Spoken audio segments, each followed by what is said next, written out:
Good afternoon. Thank you to my Sergeant at Arms, whoever was that. I'm Councilmember Jose Huizar. This is the Public Works Committee. I understand that we're going to be joined by Councilmember Alarcon soon. We'll first do public comment. If anybody wishes to speak on any item not on the agenda, you could fill out a speaker's card and give it to the young man at the end of the desk here. And our first public comment is from Dr. Clyde Williams. He is from the Sierra Club Water Committee.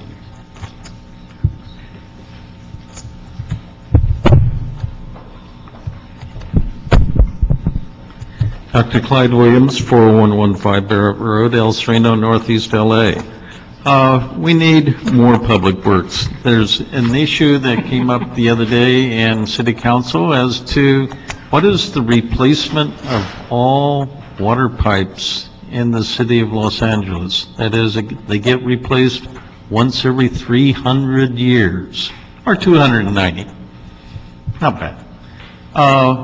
Why? Because nobody's willing to pay for a more normal, let's say 1% rather than 0.3% replacement schedule, because it costs a lot of money when you have 7,000 miles of pipe to replace.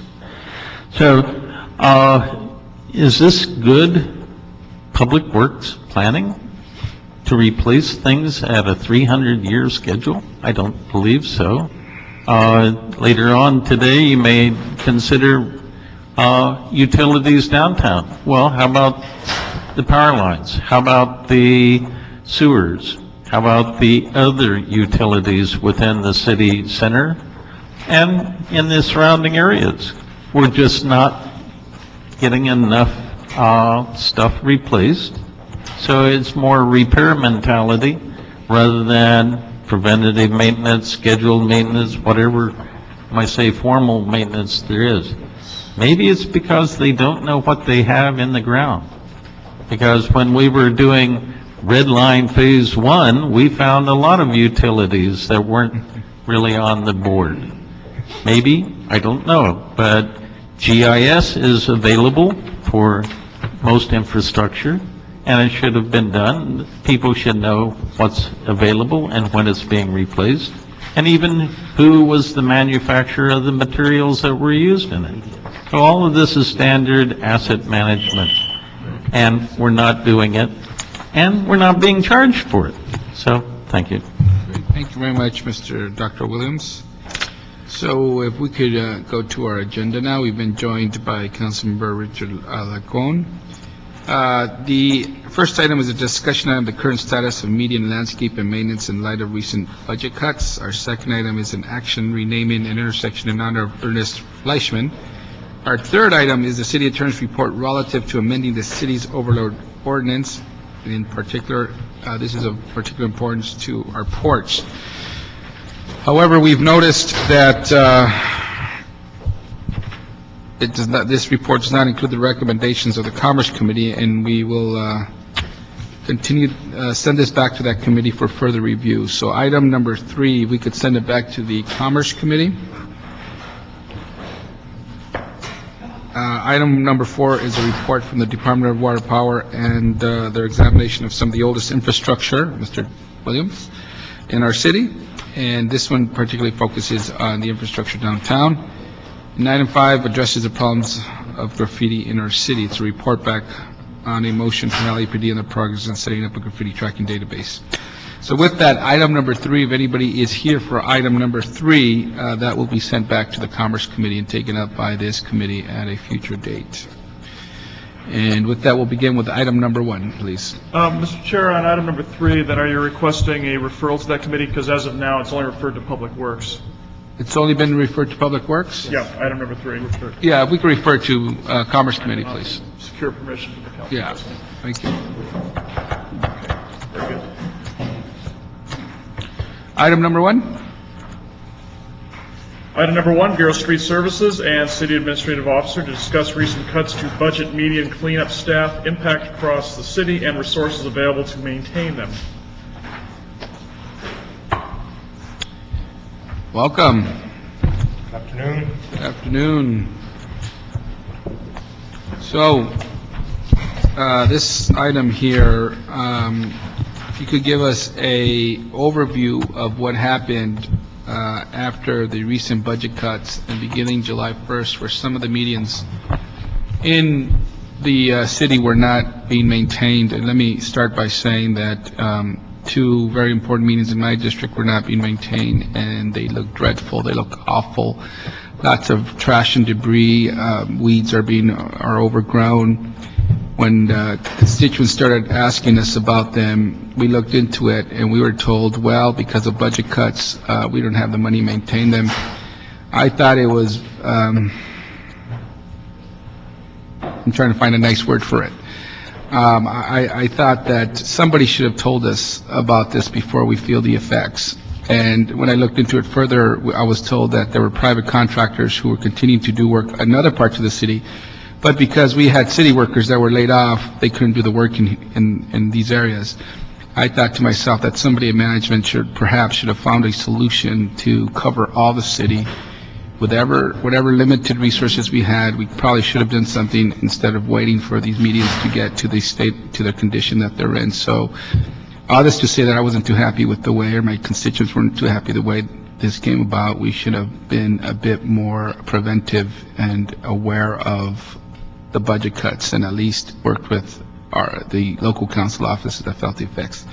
But with that, let me leave it up to you and give us a brief overview of what happened, where are we, and what's the solution. Okay, George Gonzalez, Bureau of Street Services, Urban Forestry Division. As you mentioned, due to the budget cuts, our division lost 100 staff people that represent about 50% of our staffing. It most severely impacted our landscape maintenance section. We had roughly 42 employees before in last fiscal year. Now we have essentially 6. It's true that 3/4 of the city is being maintained by private contractors. 1/4 was being maintained by city staff. That's been an arrangement that's been in place since the mid-90s. The maintenance areas that have been maintained by the city staff has rotated around the city. As I said, we've divided the city up into quadrants. So the city has maintained one of those quadrants throughout that time, and it has rotated around. It just so happened that city staff was in what we call the north central area, which includes Council District 14, when the budget cuts came. As far as notification, I was under the impression that all the council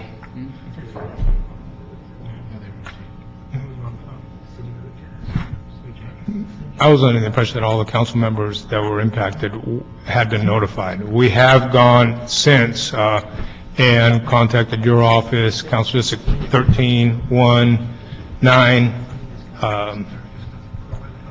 13, 1, 4, and 5, which are all the council offices that are impacted by this.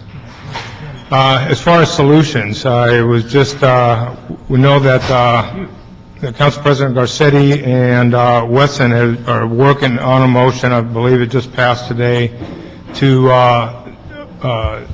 appropriate funding to take care of those median islands that are in CDBG areas, which happens to be in your council district, Councilman, all of the islands in your council district.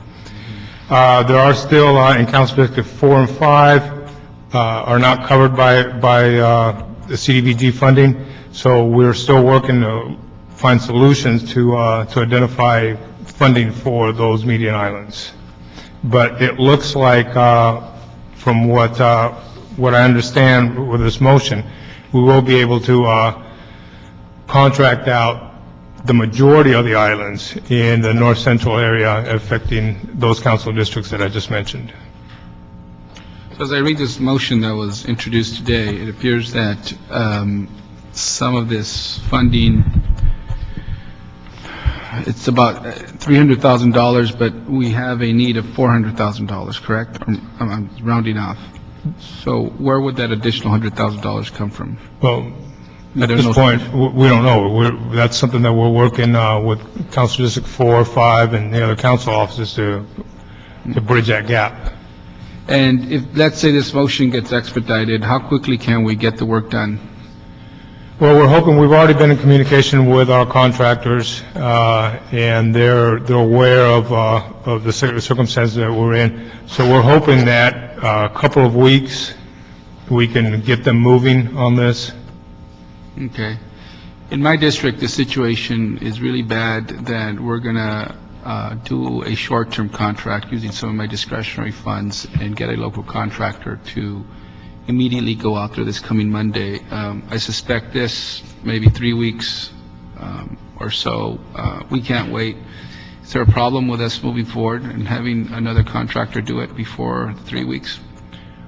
The issues would be more in the public safety realm. If the contractors are not licensed, bonded, there would be an issue with people that don't have the expertise being out on median islands in the middle of traffic. So we would have some public safety concerns. We'd have concerns with type of equipment they may have or may not have, and the level of expertise. But our primary concern is with public safety. Okay. Thank you. Any other questions or comments? I hate these things. Yeah, I hate these things, but, is this the motion that you're referring to? Yes. Okay, so, we're taking, what's the total amount of money we're taking from CDBG? I was just handed this about a minute ago, so I really didn't get a chance to read it, but I understand it's somewhere around 350,000. So, then let's go about this a different way. How many positions did we delete from the median cleanup? From our landscape maintenance. Is that what it's called? Okay. About 32. And, all of those positions are dedicated to median cleanup? Correct. Median Island So maintenance. we've eliminated 32 positions. Now we're trying to restore those positions, or we're going to contract out? Contracted out. Is that some violation of some contract that we have? I mean, we're replacing city employees with contract employees in essence. That's correct.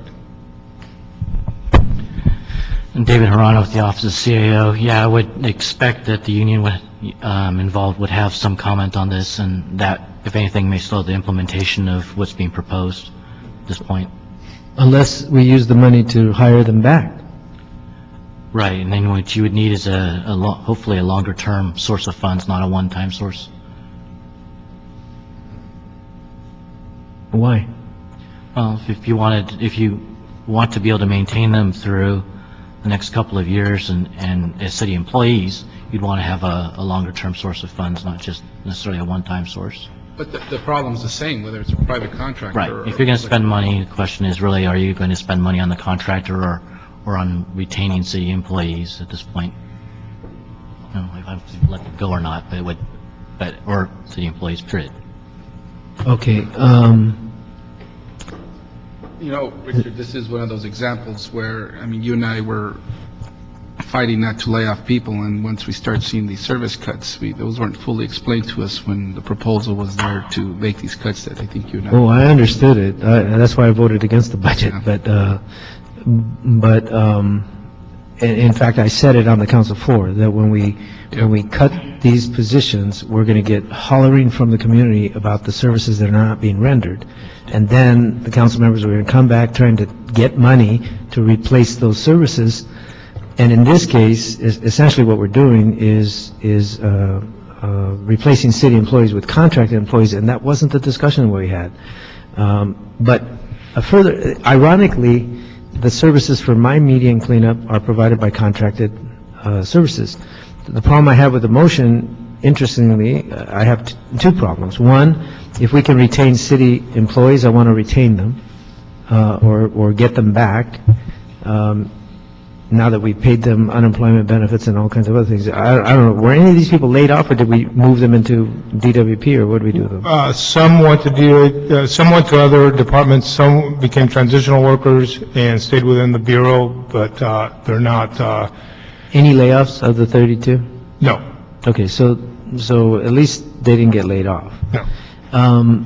But one of the concerns I have is this motion addresses those areas that don't have a current contractor.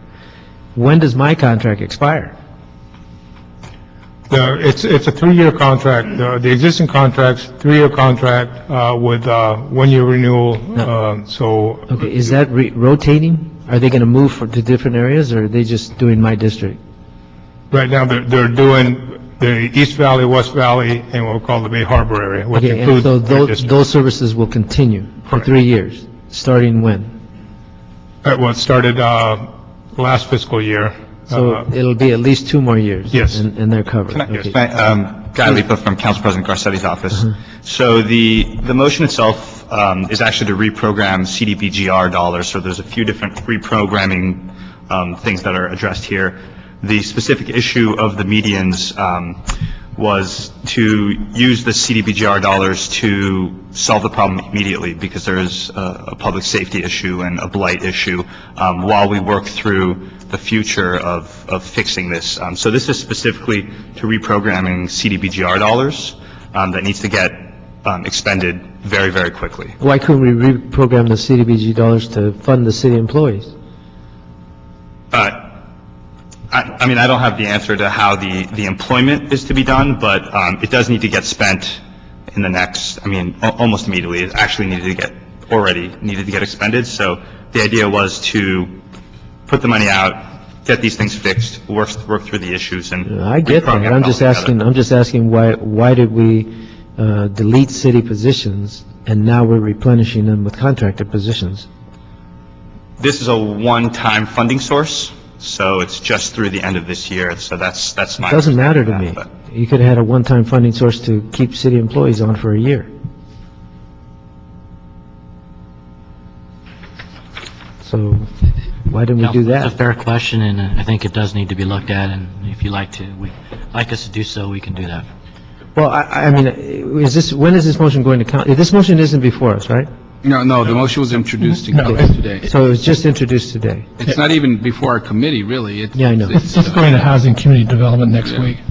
So I'll track it there, but that would be my major concern, is that this is supplanting city jobs with contracted jobs. And I don't know what's next. Are we going to worry about street lighting or some other function of the city and supplant those jobs with contracted jobs, and where does this end? And that's not, that wasn't the intent.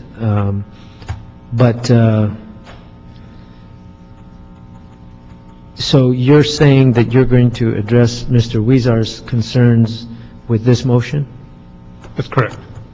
How many employees, you said it was 32 employees that used to do this. How many could you get the job done with, if you really had to? Well, at 32, we were actually, we didn't have enough staffing with 32. The frequency, particularly with turf mowing, frequency should be about twice a month. We had fallen back on that frequency because we were losing staff throughout the fiscal Right. year, so Yeah. we needed more staff than what we had. Is there, what I'm suggesting, is there a recommendation to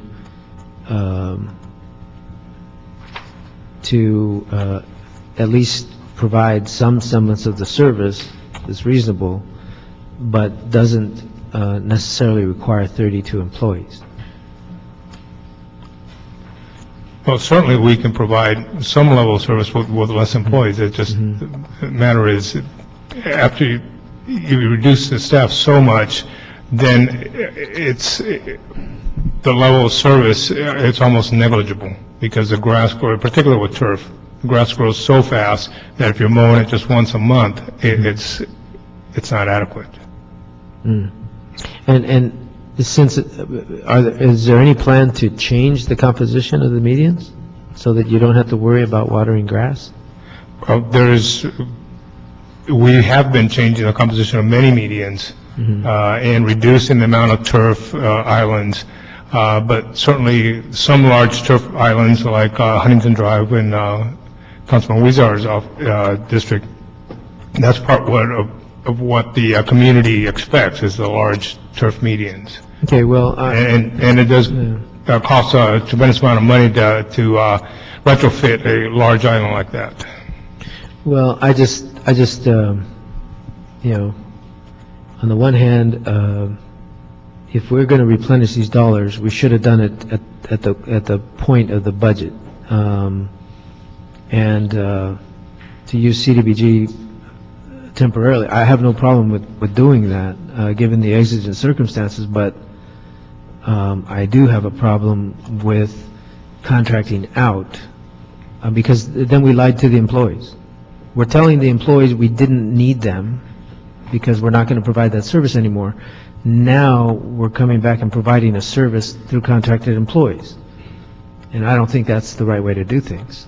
And I think there's going to be more I know, I'm not criticizing you, you're just implementing the program we gave you, but what I'm saying is, the council should have considered this before, and it should be considerate of these things across the board, because these things are going to happen.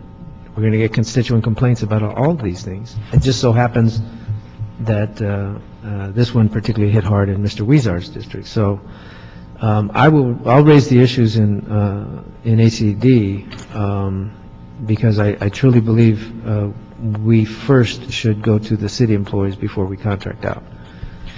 Councilmember, just to be clear, this amount of money is not going to get 32 employees back. It'll get approximately 6 to 7 if we fund the direct costs only. How many? That money. That was the first question I asked. How much money are we talking about here? If it's $300,000 and approximately $40,000. I don't even see that in the motion. Salary. Could you explain? Because this says there's all kinds of money amounts here. So, if you look at the paragraph after I therefore move one, the second line from the bottom.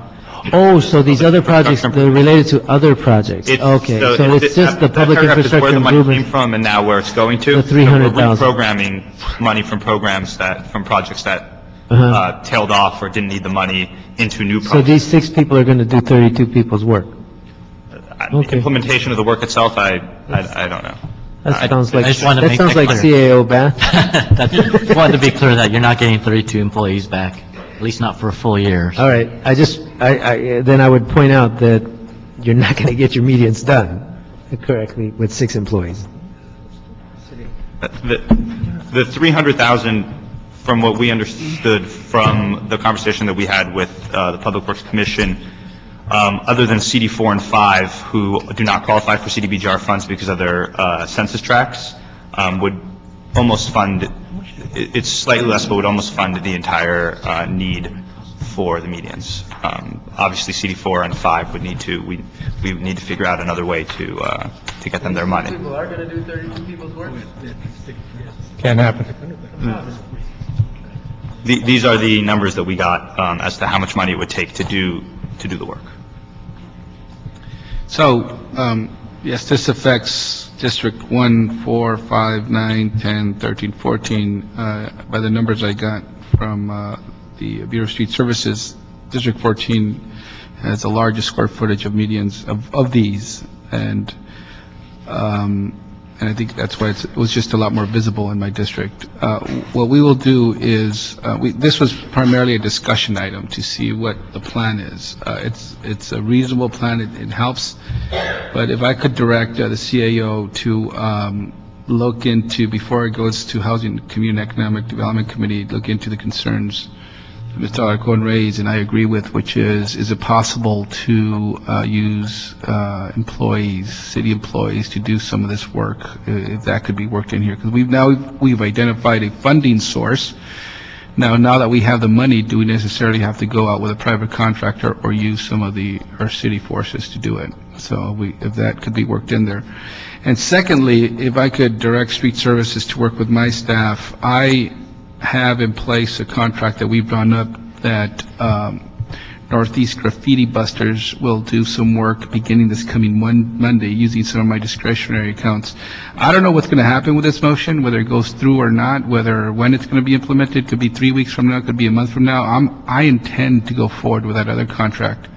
Unless you tell me otherwise why we can't do it. If it's liability issues and this organization has sufficient insurance or not, or there's some other organization that can or cannot do it, we're looking for somebody to do it immediately because it is not a pretty sight out there right now. So hopefully I'll ask Street Services to work with my staff to come up with a more immediate solution that we could get somebody out, some crews out there this coming Monday, even if we have to use some of my discretionary funding for that. Okay. Okay. Thank you for your attention to this matter. Thank you. Next item. Item number 2, motion Perry Lavange relative to naming the intersection at First Street and Grand Avenue as Ernest Fleischman Square.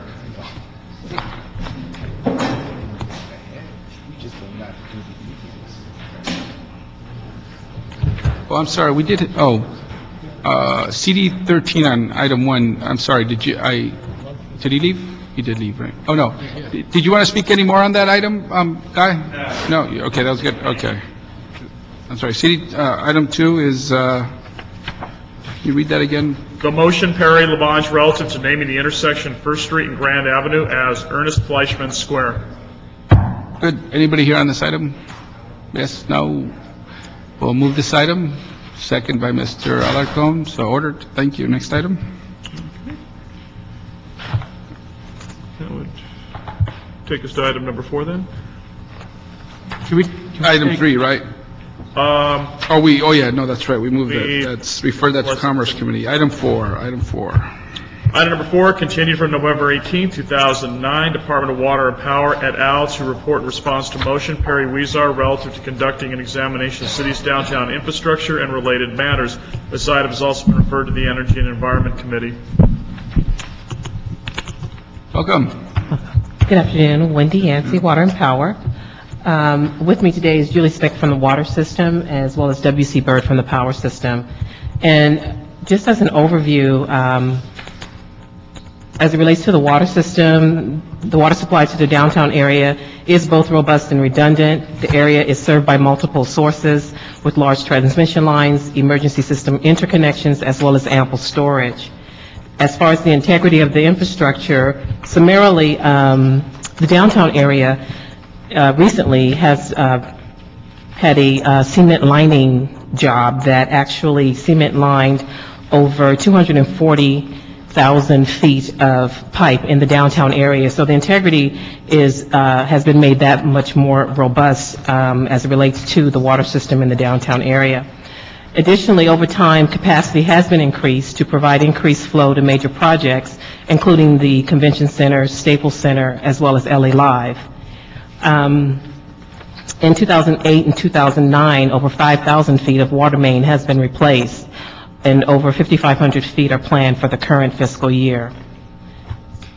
As far as water quality improvement projects that will affect the downtown area, this area is served by the Silver Lake Reservoir as well as the Elysian Reservoir. Both are major sources of supply, and there are projects that will be taken up in response to regulations requiring modifications to the distribution system to cover, retreat, or bypass these open reservoirs. As far as the power system is concerned, they continue to examine and work on the infrastructure.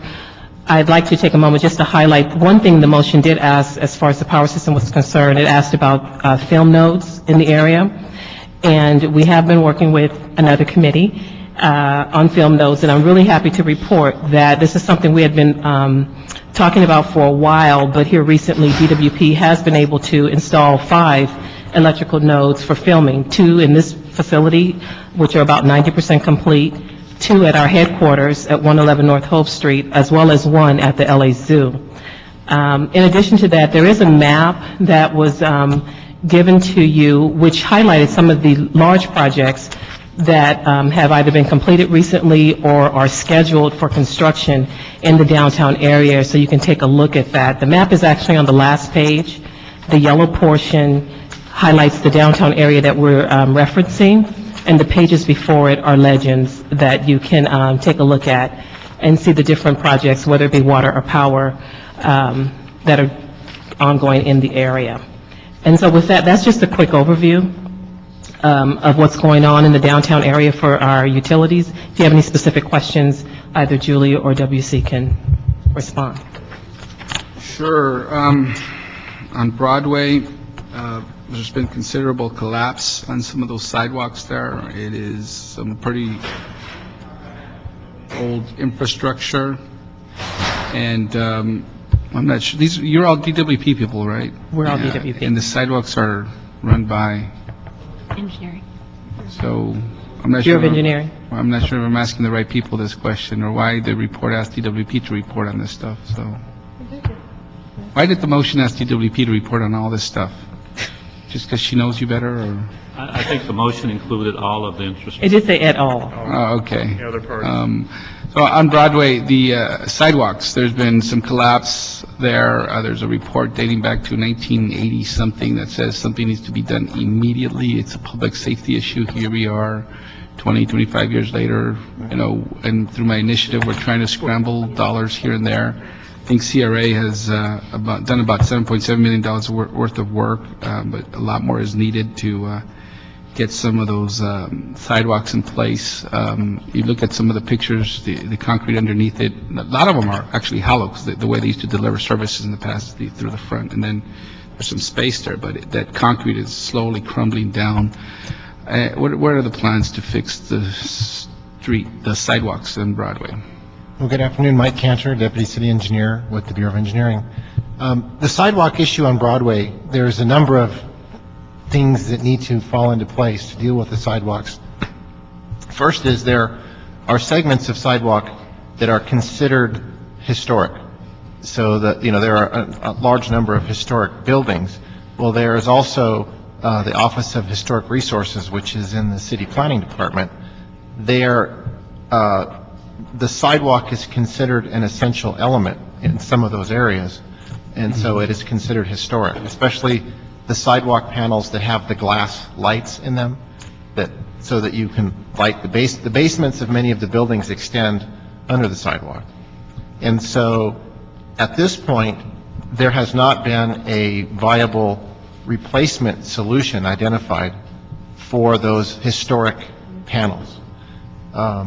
And all of the areas on Broadway, even if the sidewalk did not have the glass lights, we would need the Office of Historic Resources would need to approve the replacement of the sidewalk to the current standard, which is concrete. And so the Bureau of Engineering, we would issue permits to do the replacement. We still have to work with the Planning Department and the building owners. The building owners are responsible to do the work. And so the building owners are responsible to identify these replacement options. Right now at 500 South Broadway, we have a project that started and was stopped that has the historic sidewalk panels. And it's sort of a catch-22, meaning we are waiting for the building owner to submit a design or a concept that we can then review and approve, and yet, we do not have a design or a concept. So it's a very interesting situation because of the historic aspect of the sidewalks. Well, let's do this. If you could work with Jessica Weatherton-McLean, the Executive Director of the Bringing Back Broadway Initiative, and come back with a report back in 45 days on what we can do now, 20, 25 years later, to address these issues, because they're both a lot of issues involved, the historical nature, and structurally, what do we need to do in financing of repairing the sidewalks. It's, Bringing Back Broadway Initiative is more, we were looking at economic development opportunities and et cetera, but now this is really a public safety issue. We have these sidewalks there who are just going to collapse any minute and create bigger liability for the city. So if we could get a report back in 45 days about an overall plan and what we can do to address the sidewalks. we hired a landscape architect that has given us some plans on how to improve them and how to improve the aesthetics of the area, but the actual sidewalks, how we're going to fund them and make them safe, we need to look at that. So if you could work with my staff on that. Sure. In Well, 45 at days. this point, I mean, the Department of Public Works, we feel that the replacement of the sidewalk is a property owner issue, meaning Yeah. we're not looking for funding. We need to get the process resolved. We are expecting the property owners.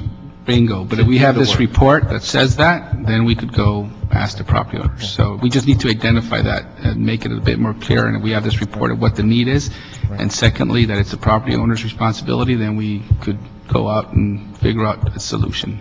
And if there is a particular location that is really a problem issue, if it does not have the glass block so that it's not historic, the Department of Public Works can cite the owner and require them to replace it. So if there are locations in particular that you want that action taken, we can do that. Okay, great. Thank you. So we'll get the report back. I was confused by the presentation of DWP. What is the connection between DWP and this concern? This was a motion by Councilwoman Perry that asked for an examination of the city's downtown infrastructure and related matters. So it covered all the infrastructure of downtown. Okay. I focused on this one particular issue of larger issues. On the DWP issue, DWP has done studies to assess what it would cost to fix DWP's infrastructure. What is the total cost to fix the infrastructure? Well, I'm going to let Marv answer that.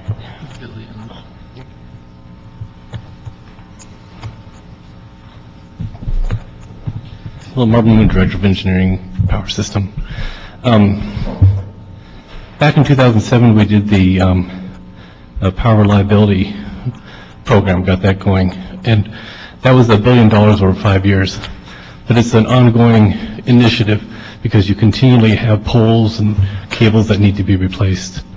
No, but that was just for power would be $1 billion. Over the first 5 years, but then it would First 5 years. have to continue at a certain rate to have realistic replacement cycles. You don't build that into your budget? That's part of the budget, that's correct. That was part of the rate ordinance of April of 2007. To fix all the problems? Well, Is that what it would mitigate, I could say there's no such thing as perfect power, but it would put realistic replacement cycles on our assets so that they're, they wouldn't be used longer than they're supposed to be. So why are we in this situation? Because we weren't maintaining it as we went over the last 20 years, or? That's correct. Basically, the replacement cycles and hasn't kept up with the amount of assets that we have out there. And that was just the power side. And the water side? This is Julie's I'm question. Julie Spake with the water system. Since we started our aggressive mainline replacement program, we've increased the replacement of water main, the smaller diameter distribution main, from about 70,000 feet. Our goal this year is an optimistic 130,000 feet. We've increased that over time, allowing us to build up the crews to do that work. But is that meeting the need, or? It's meeting the need at this point. What does that mean, it's meeting the need at this point? Is it meeting the need or not? I mean, is our infrastructure good? When we look at it in comparison to other cities, our leak rate and our incident of leaks is right in there about industry standard. But they keep falling apart. Leaks happen in a system. Not this many, not in my history. Proportionate to how many miles of main we have in the system, we're about industry standard for water main leaks. Some of them So are we a should little more prepare our catastrophic. community, they should have like rafts and stuff in their homes, because we've been having a massive outbreak of failures of the water piping system. It's, particularly in the summertime too, our incidence of blowouts has been greater than our incidence of leaks. Leaks happen, they're small, they happen all the time. Oh, I'm sorry, I meant blowouts then. Yeah, the difference being whether Oh, they're here's the small or bottom line, large. because I don't want to take too much time. The bottom line is that over that 20-year period of time, we've transferred $2.6 billion to the city of Los Angeles, just on the power side, to supplement the budget, and yet we can't fix our power infrastructure, which is only valued at $1 billion for a period of 5 years and growing. But a $2.6 billion investment in our power infrastructure will probably put us in much greater position today if we had put the money into the power system. Similar on the water side, it's not quite as large. We stopped doing the transfer, and we seem to be paying the bills, but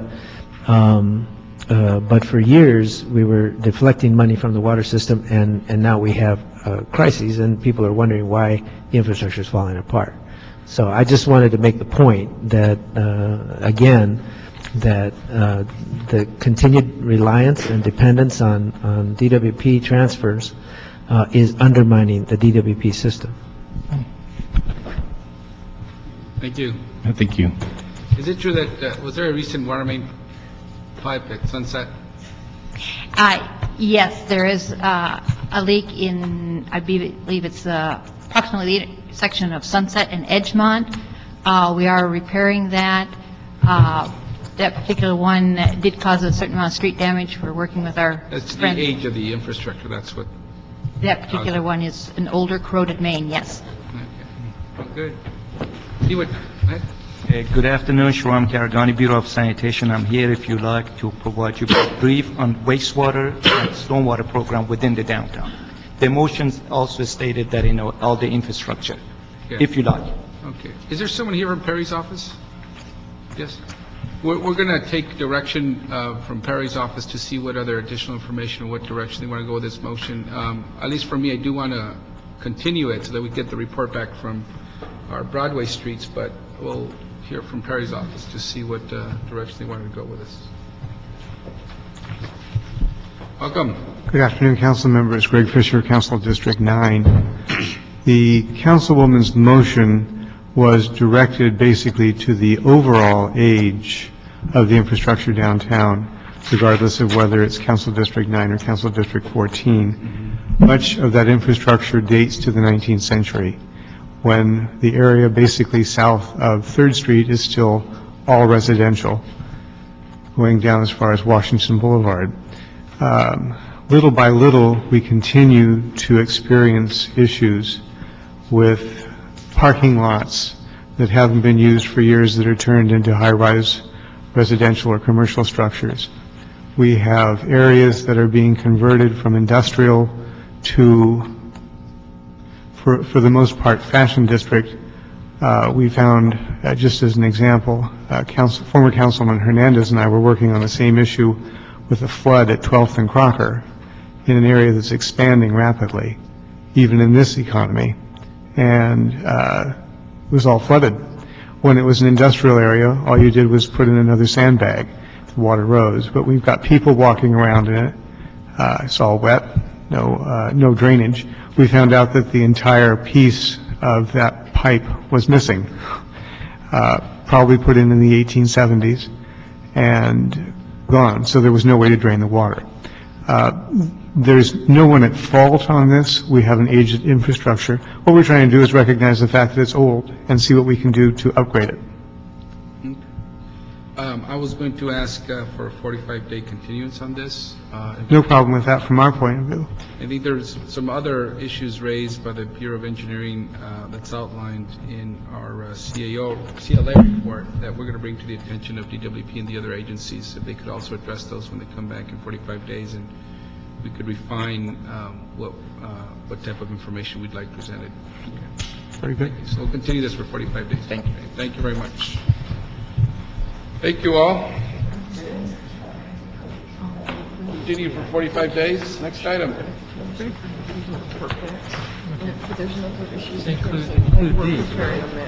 Yeah, so I think we're going to go back. I think I'm going to try and set up a meeting, and I'll be sure that you and Jack with everybody. We need to get it. Item number 5. Everybody's right here. Item number 5, continued from July 7, 2010. Los Angeles Police Department report in response to motion, Weezer Rosendahl, relative to implementation and funding for a graffiti tracker program and related matters. This item's also been referred to the Budget and Finance Committee.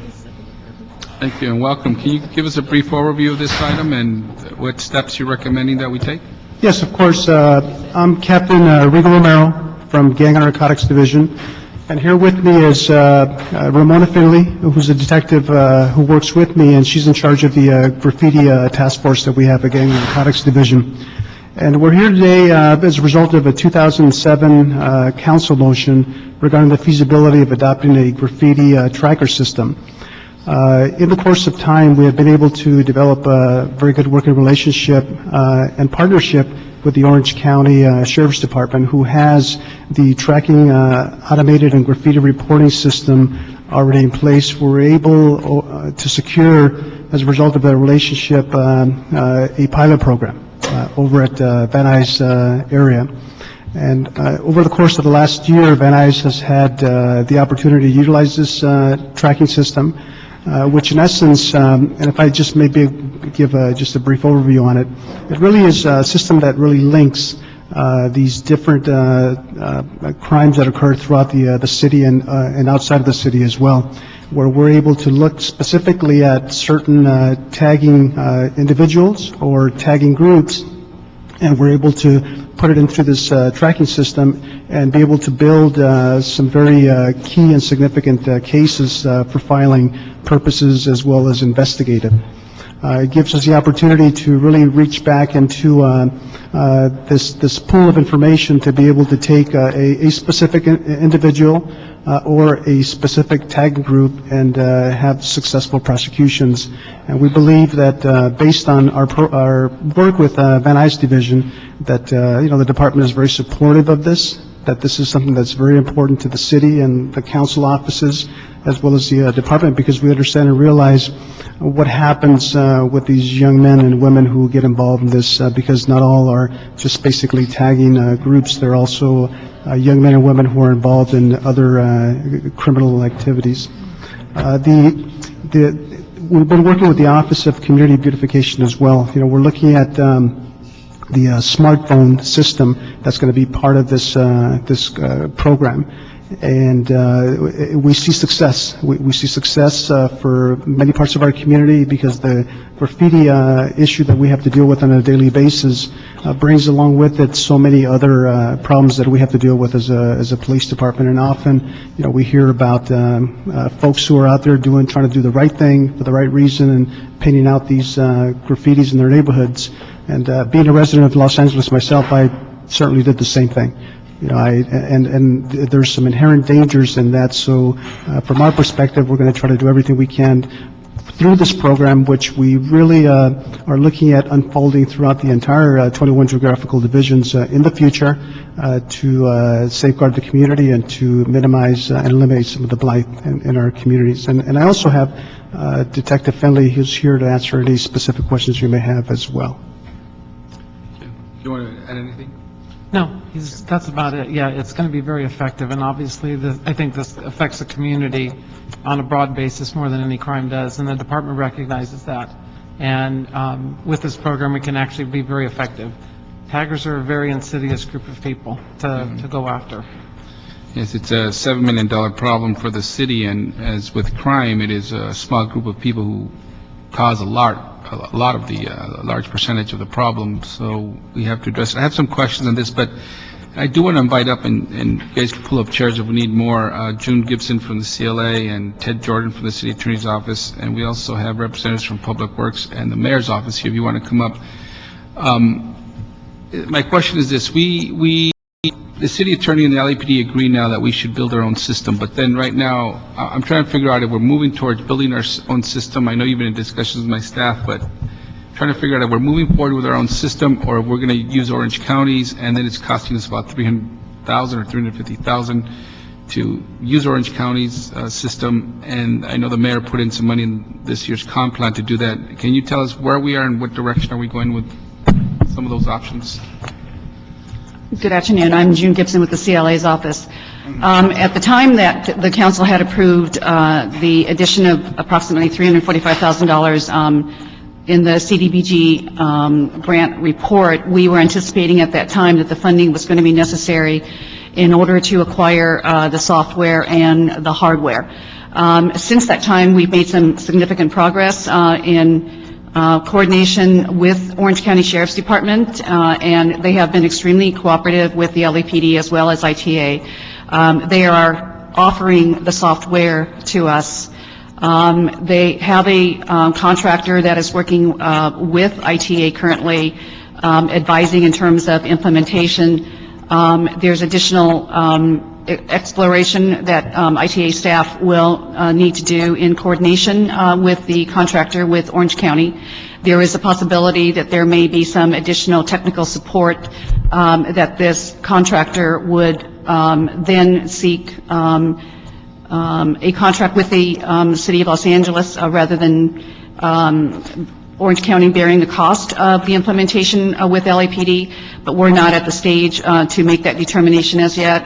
If that is necessary, then we would seek to possibly piggyback onto the contract with Orange County. The issue of the hardware, we were under the impression that it would be necessary for us to buy a separate server. ITA has sought a server through MICLA, in which that server would be able to accommodate the TAGRS database. So at this point, there is no additional cost that has been identified for the hardware and the software. The concern that we have is the possibility of additional staff costs. We were pursuing with CDD the possibility of using CDBG grant funds for that purpose. They advised us this morning that that's not likely to be an eligible cost, but we will continue to coordinate with CDD and CAO in that regard. Follow-up will be necessary through a CAO report, and before the CAO report is prepared and submitted to the committee, we will have further discussions relative to other options relative to using the CDBG grant funds. Okay, thank you. So it seems like the financing is sufficient for now. We just have to identify staff time that will actually be required to operate the system. Is that accurate? Right. ITA is in the same position as every other department. Their staffing is stretched to the max. However, the staff that we have been working with has been extremely cooperative in that regard, and recognizing that this program is extremely important to the city, they understand the need to absorb the costs for implementation and also for technical support. I think the staff time is going to be greatest for implementation of the system, but once the system has been implemented, the technical support would probably not require a full-time equivalent. Okay. Thank you. So how much time do you think you'll need to work with ITA, LAPD, CLA, and Public Works to report back on this? We're obviously hoping to expedite it, but I don't see that we can report back any earlier than 30 days. 30 days, okay. Sounds good. Any questions? Well, this is great progress. I want to thank everyone who's been involved in this. I think, yeah, go get them. This is going to do a lot to nab those graffiti persons that cause a lot of our graffiti. And secondly, it's going to hopefully reduce gang violence and other violence that we see as a result of this graffiti. And not to mention, I mentioned that we as a city spend $7 million taking down graffiti. That's just us, the city. There's a lot of individuals, businesses, homes who also have to put down that graffiti each and every day. So thank you for your work on this, and we look forward to the report back in 30 days. Thank you. Thank you. That takes care of all the items, unless Mr. Alcor wants to chat a little bit here. Oh, good.